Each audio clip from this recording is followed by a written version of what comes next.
Olá, meu nome é Anderson França, também sou conhecido como Dinho, eu sou aqui do Rio de Janeiro, eu tenho 39 anos e eu queria mandar um abraço para o pessoal da UDESC, aí de Santa Catarina, e para Maria Carmencita, que foi a pessoa que me convidou para gravar esse vídeo para vocês.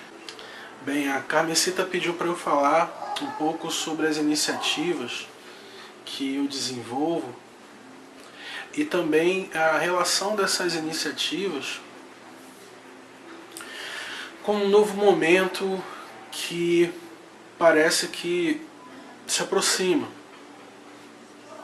que é exatamente esse momento de cruzamento de informações e de fazeres e de conhecimentos.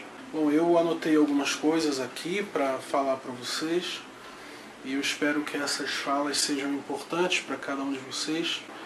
Nós estamos nos falando aqui da zona norte do Rio de Janeiro, é o subúrbio do Rio. No Rio moram 6 milhões de pessoas e aproximadamente 4 milhões moram na zona norte e oeste. Eu sou nascido aqui do lado, no bairro de Madureira, e transitei a cidade, a zona norte quase inteira, morando de lugar em lugar, e fui me identificando mais com a zona norte, que é um Rio de Janeiro diferente do Rio da Zona Sul, que muitos conhecem, que é o Rio da Praia, o Rio de Ipanema, o Rio do Leblon, é o Rio do Corcovado, que é esse imaginário de cidade construído durante anos pela mídia e que todos nós em algum momento já admiramos, já entendemos como sendo parte da história do Rio de Janeiro. Mas eu estou do outro lado do Rio, estou na zona norte, onde o elemento fundamental é o trem, onde a classe trabalhadora em massa mora nessa região, as carências estruturais e urbanas são muitas. As políticas estruturais aqui, públicas estruturais, são carentes, somos carentes dessas políticas públicas estruturais de transporte, de educação e de saúde. É uma linguagem que eu considero, talvez inicialmente não foi leviana, mas com o passar dos anos ela se tornou leviana. É também dizer que essa população que mora aqui é carente.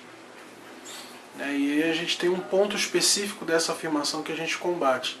A gente diz que o morador do subúrbio e da favela ele não é carente, ele é potente. Essa expressão foi cunhada por outro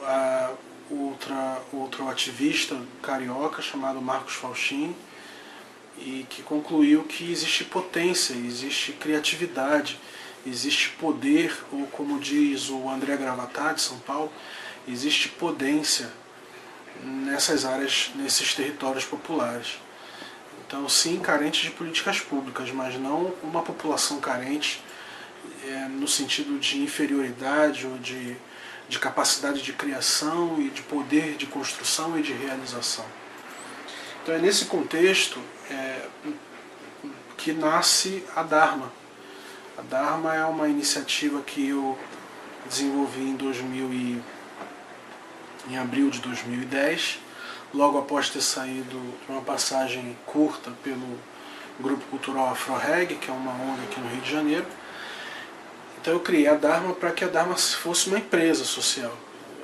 O conceito de empresa social ainda estava chegando no Brasil, e para mim o fundamental sobre o conceito de empresa social é que o lucro ele é repensado. Quer dizer, eu não vou pegar todo o lucro para mim, mas eu posso pegar parte desse lucro e reinvestir nas coisas que eu faço, melhorar os projetos e as dinâmicas e pagar melhor as pessoas. Na verdade, eu iniciei as atividades mesmo da Dharma foi em abril de 2011. Eu levei mais um tempo aí para consolidar o pensamento e colocar isso na rua. E aí a Dharma ela depois passou a se chamar CDHA, que é um coletivo Dharma, que hoje tem aproximadamente aí 17, 18 pessoas que trabalham em jobs específicos e com os quais nós vamos formar um time principal. Então hoje o grupo principal é o CDHA. E no que consiste o CDHA? O CDHA tem 6 iniciativas e, bom, é uma iniciativa de comunicação, que é a Dharma, que inicialmente é uma agência de comunicação comunitária e uma agência de publicidade voltada para o pequeno e médio empreendedor. Nós iniciamos isso no Complexo da Maré, no Rio de Janeiro, e fomos abrigados lá por várias ONGs, inclusive o Observatório de Favelas, que nos abrigou durante um tempo, porque nós não tínhamos nenhum espaço. E temos uma iniciativa na educação, que é a Universidade da Correria, que é um projeto de educação empreendedora, do qual eu vou falar mais precisamente para vocês daqui a um tempinho. Temos a Funkil, que é um projeto de cultura funk, é um projeto open source criado em parceria com a Flag e a Cubo de São Paulo, Roberto Martini, a Luísa. Então eles criaram comigo uma marca open source em que coletivos do funk carioca podem participar e desenvolver ações voltadas para o funk e também criar uma cadeia produtiva. Então nós fazemos camisa, podemos aí com a grana patrocinar pessoas que dançam, etc. Nós temos uma iniciativa chamada WikiHouse, que é uma iniciativa voltada para a arquitetura. Ela inicia em Londres e aí ela vem se espalhando pelo mundo até que me procuraram para que no Rio a gente fizesse esse projeto aqui no Rio. O WikiHouse é um projeto, eu vou usar a expressão bem simples para encurtar, imprime casas de madeira. Na verdade é uma máquina de corte a laser preciso, que você é uma máquina chamada CNC Reuter, e você liga um computador e a planta, são mais de 3.000 plantas já desenhadas, você tem uma máquina CNC Reuter e tem uma determinada quantidade de madeira, você pode acessar o site, baixar a planta e imprimir sua casa. O computador, ele conectado à máquina CNC, ele faz todo o trabalho. E depois você monta a casa com chave de fenda. Bom, esse projeto ele é muito inovador, porque ele foi feito por arquitetos, alguns renomados, aí, pessoas que estudam muito a questão da habitação no mundo. Então a gente ganhou um prêmio no TED Global e compramos uma máquina e vamos funcionar agora, vamos trazer a máquina para o Brasil e começar a criar casas, a fazer pilotos dessas casas, que podem ser também objetos, que podem ser casas onde as pessoas podem morar, podem ser mobiliário usado para o mobiliário urbano, pode ser objetos que você pode usar na sua casa, mesa, enfim, uma série de produtos que a WikiHouse viabiliza para que as pessoas consumam a marca e o dinheiro disso também venha a possibilitar a construção de casas, não só em área de risco, mas para pessoas de baixa renda que queiram morar numa casa por um valor bem inferior à casa de alvenaria e que seja uma casa que se mantenha sustentável. Nós temos um projeto chamado Outcast, que são clubes de programação em que um mentor voluntário ele se reúne com 2 ou 3 jovens e existe um programa que nós temos para essa mentoria e ele ensina esses jovens a desenvolver linguagem de programação e desenvolvimento.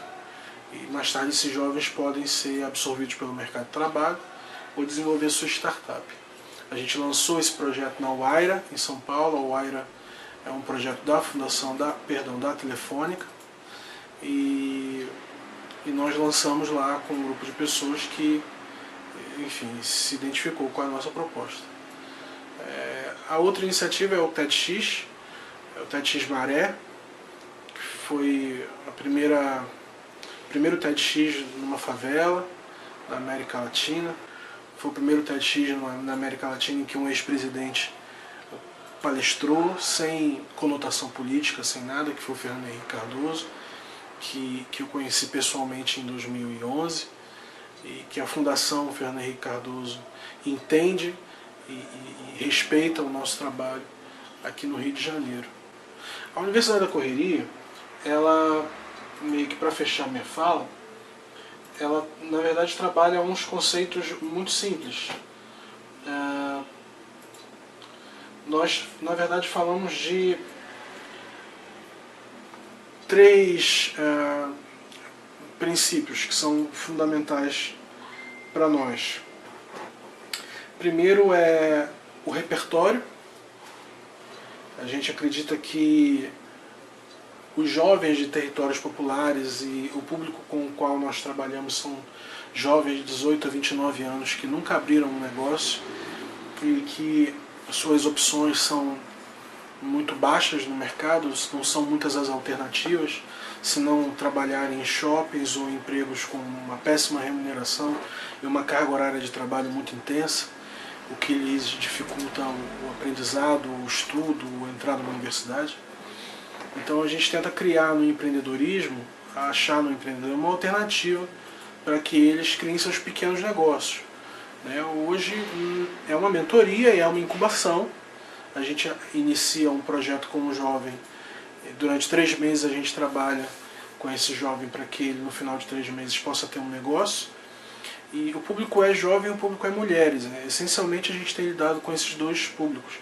Mulheres que nas favelas sofrem de violência doméstica, que talvez não sofram, mas querem ter sua independência e querem ter sua independência associada a um negócio, a um projeto que elas querem fazer. A Universidade da Correria, então, ela precisa primeiro compartilhar. Entenda bem, a gente não fala de ensinar, a gente não está levando nada para a favela. A gente fala de compartilhar repertório. Parte do repertório eles já têm, que eles vão usar esse repertório no território deles. Eventualmente pode ser que um deles vá fazer alguma coisa em outra região, mas essencialmente é o aumento e o incremento desse repertório para que eles melhorem as suas vidas onde eles estão. A outra questão é o pragmatismo. A gente precisa trabalhar e inserir nessa galera esse princípio do pragmatismo e da iniciativa privada, que por anos ele foi, de alguma forma, não ensinado ou não discutido pelas ONGs.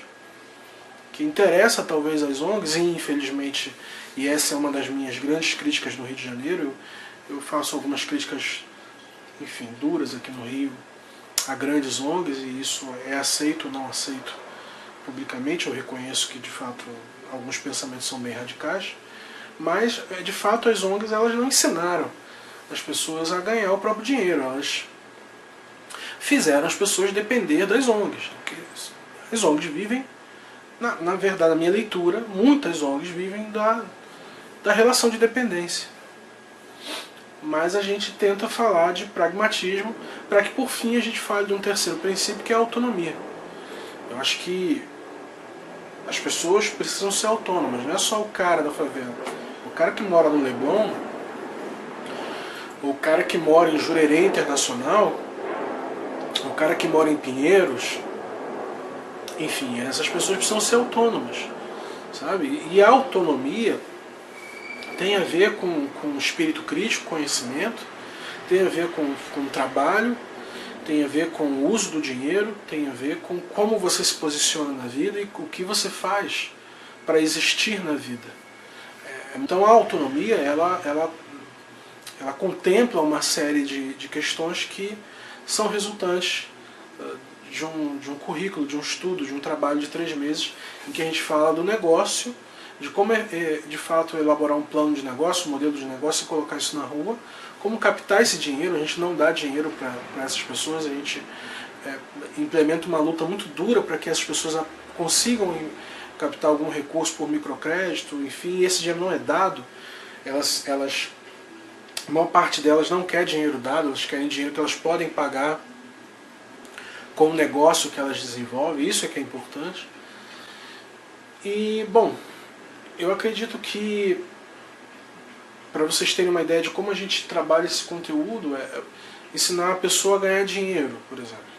Vamos pegar uma pessoa numa favela, num território popular, no subúrbio, e ensinar essa pessoa a ganhar dinheiro. Mas o fundamental não é apenas ganhar dinheiro, é como essa pessoa lida com o dinheiro. O que é o dinheiro? Qual o papel do dinheiro? Então a gente reflete sobre o dinheiro. O dinheiro não é um fim, é um veículo. E a gente faz com que ela também contribua com esse pensamento. Até que ponto a felicidade dela depende do dinheiro? Até que ponto o negócio dela deve ser central na vida dela? E a gente está lançando inclusive agora uma série de vídeos que fala sobre isso. E o primeiro vídeo fala sobre o dinheiro. A Universidade da Correria começou em agosto do ano passado. Nós já conseguimos mostrar nosso trabalho para universidades fora do Brasil, Columbia, Stanford, MIT, as universidades no Brasil, a Uniswan é a universidade que nos apoia, mas as federais, a gente não tem um relacionamento muito... Não existe relacionamento nosso com universidades federais.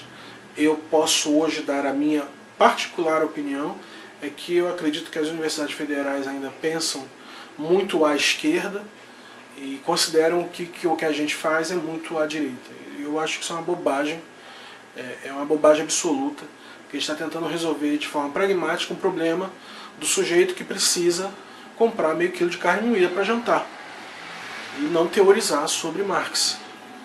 E essa discussão muitas vezes acaba numa porradaria gratuita, na qual geralmente me envolvo, mas a gente precisa fazer com que o conhecimento converja para uma construção, seja individual, seja coletiva. Em vários níveis, não apenas no aprendizado, no espírito crítico, mas na vida prática. Eu lido com pessoas que têm necessidades emergenciais, então preciso estar dedicando meu tempo para que essas pessoas resolvam essas necessidades sem largar de lado, porém, a reflexão sobre o que elas fazem e o que elas são.